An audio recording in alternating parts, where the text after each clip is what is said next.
Oke semua, selamat pagi. Nah, hari ini Ibu akan berikan dua contoh soal.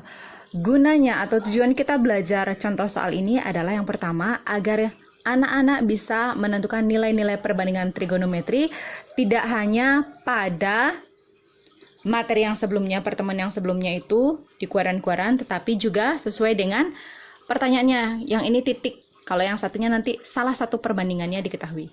Dah. Oke, yang pertama ini. Tentukanlah nilai-nilai perbandingan trigonometri pada titik K8,15. Kalau dia ada titik 8, titik K8,15, itu artinya dia ada pada bidang. Betul sekali, Kartesius. Ibu akan buat dulu ya. Nah, ini Ibu sudah buatkan bidang Kartesiusnya ya. Nah, dalam bidang Kartesius itu juga sama. Kuadran 1, kuadran 2, kuadran 3, kuadran 4. Dah, kalau dia di sini sudut posisi titiknya berarti dia kuadran 1.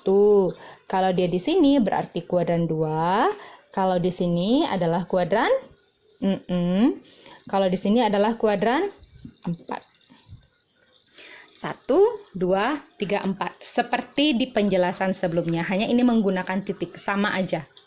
Oke. Nah, sekarang apa yang pertama kita lakukan dulu? Nah, ini kan titiknya 8,15. Kita cari dulu titik 8,15 itu ada di mana. Nah, ini kan positif. Positif. Berarti dia ada di kuadran? Betul sekali. Ada di kuadran 1. Cari dulu titiknya. Jaraknya 8. 8. Kemudian naiknya 15. Tarik garis dari tengah ya. Set. Kemudian sudutnya yang mana? Ini atau ini? Cari bidang X-nya dulu mana? Ini atau ini? Udah kelihatan benda pasti ya. Jadi selalu berpatokan pada bidang X. Oh, ini bidang X-nya. Titik. Itu sudutnya ya. Kemudian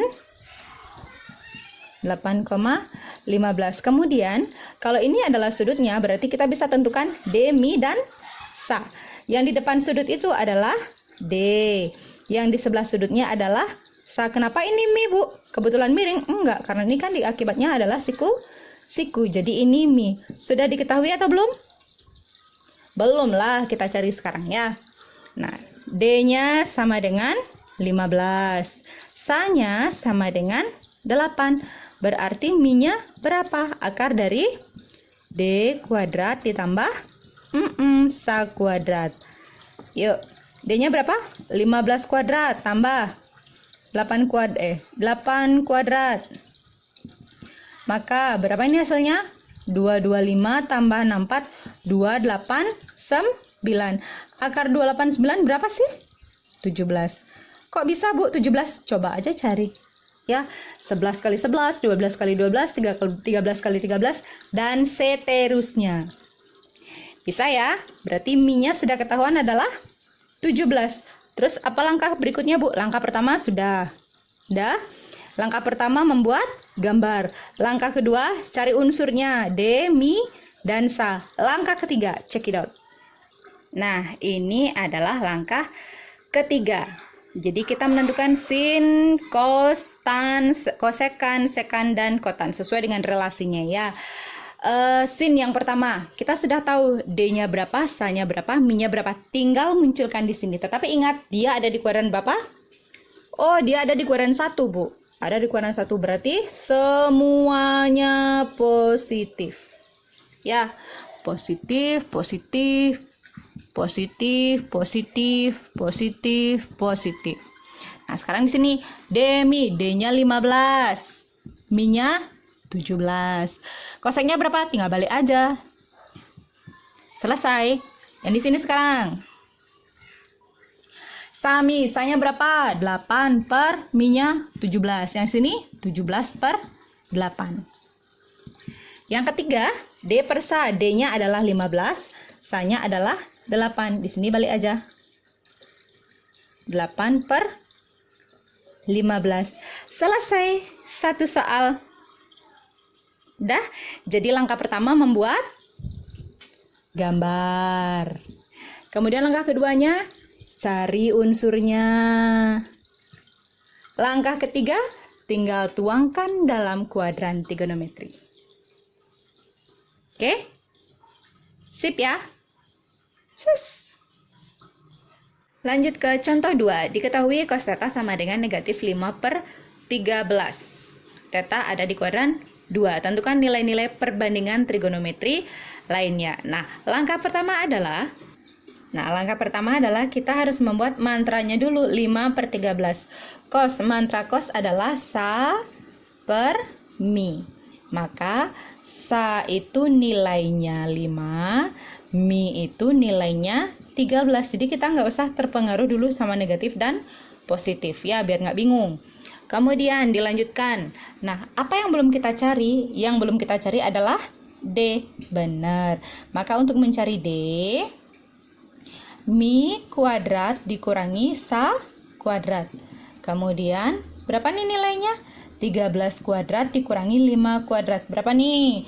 169 dikurangi 25 adalah... Yuk, absen 10, siapa absen 10? Ya, benar banget. Absen berapa tadi? 144. Berapakah akar dari 144? Iyap, absen 12. Salah, 12 nilainya. Nah, sekarang kita udah tahu sa, kita udah tahu mi, kita udah tahu D juga udah tahu. Maka langkah pertama tadi kan menentukan mantranya serta unsur. Kemudian langkah keduanya, langkah yang kedua menentukan berapakah nilai-nilai perbandingan lainnya. Tadi kan soalnya itu kosekan. Cos theta sama dengan 5/13. Maka sinnya itu mantranya adalah D mi. D-nya 12, mi-nya 13. Berarti di sini 13/12. Lanjut, cosnya kan sudah diketahui 5/13. Kita nggak usah cari, tinggal diisi aja 13/5. Kemudian tannya berarti apa? D per sa. D-nya 12, sa-nya 5. Maka di sini 5/12. Kemudian di langkah kedua ini, di kuadran 2 itu yang positif itu hanya sin dan sepupunya kosek. Ini yang positif, berarti yang lainnya adalah negatif nilainya. Di sini positif, negatif, negatif, negatif. Bisa kan? Alah, bisalah ini. Oke, semangat. Contoh 2 sudah selesai. Terima kasih, bye.